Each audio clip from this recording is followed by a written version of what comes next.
اعوذ باللہ من الشیطان الرجیم بسم اللہ الرحمن الرحیم۔ جو لوگ سود کھاتے ہیں وہ قبروں سے نکل کر کھڑے نہیں ہو سکیں گے مگر جس طرح وہ شخص کھڑا ہوتا ہے جس پر شیطان اثر کر کے اسے پاگل کر دے۔ اس کی وجہ یہ ہے کہ وہ کہتے ہیں کہ دراصل تجارت بھی سود کی طرح ہے، اور اللہ نے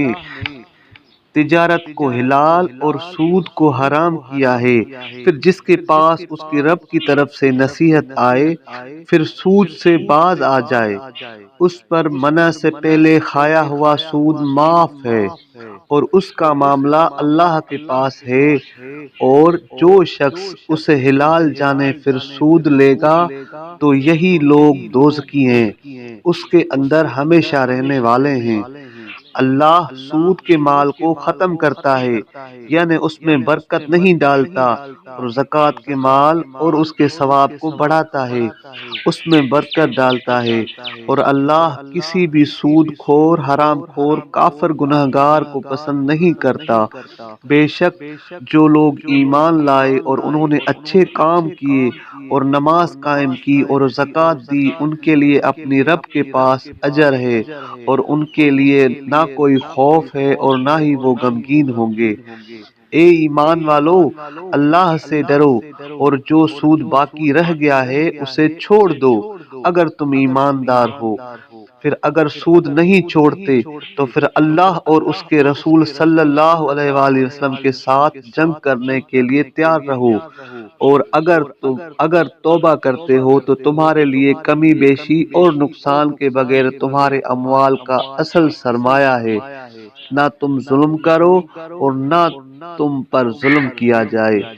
اور اگر مقروض شخص تنگ دست ہے تو آسانی ہونے تک اسے مہلت دینا تم پر لازم ہے، اور اگر وہ تنگ دست مقروض شخص پر اصل رقم بھی صدقہ کر دے تو یہ تمہارے لیے اچھا ہے اگر تم جانتے ہو۔ اور اس دن کے عذاب سے بچو جس میں تمہیں اللہ کی طرف لوٹایا جائے گا، پھر ہر شخص کو اس کی کمائی کا پورا پورا بدلہ دیا جائے گا اور ان پر ظلم نہیں کیا جائے گا۔ اے ایمان والو، جب مقرر مدت تک ایک دوسرے کے ساتھ قرض پر لین دین کرو تو اس سے لکھا کرو، اور چاہیے کہ تمہارے درمیان لکھنے والا انصاف کے ساتھ تحریر لکھے، اور چاہیے کہ لکھنے والا لکھنے سے انکار نہ کرے۔ اسے لکھنا چاہیے جس طرح اسے اللہ تعالیٰ نے لکھنا سکھایا ہے، پھر اسے لکھنا چاہیے، اور چاہیے کہ جس پر حق ہے وہ لکھوائے، اور چاہیے کہ اپنے رب سے ڈرتا رہے اور اس حق سے کوئی چیز کم نہ کرے۔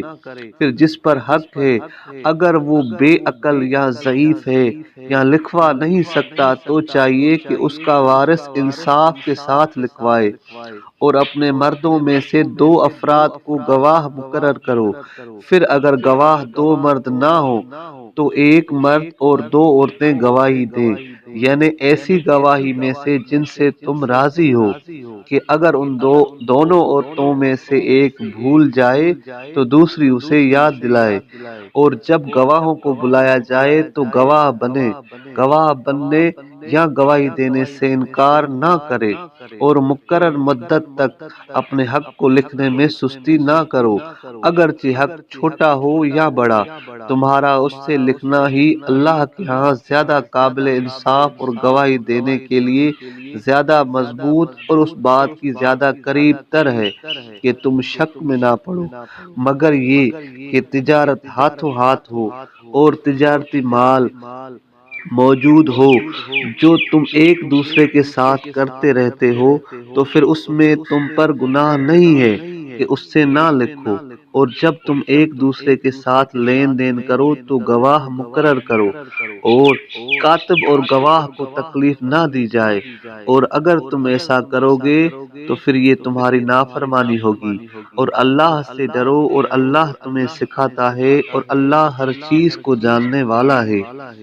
اور اگر تم مسافری میں ہو اور لکھنے والا نہ پاؤ تو پھر گروی کی کوئی چیز قبضہ میں دو۔ پھر اگر تم سے بعض بغض کو امین بنائے تو چاہیے کہ جس کے پاس امانت رکھی جائے وہ امانت ادا کرے، اور چاہیے کہ اپنے رب اللہ سے ڈرے اور گواہی کو نہ چھپائے۔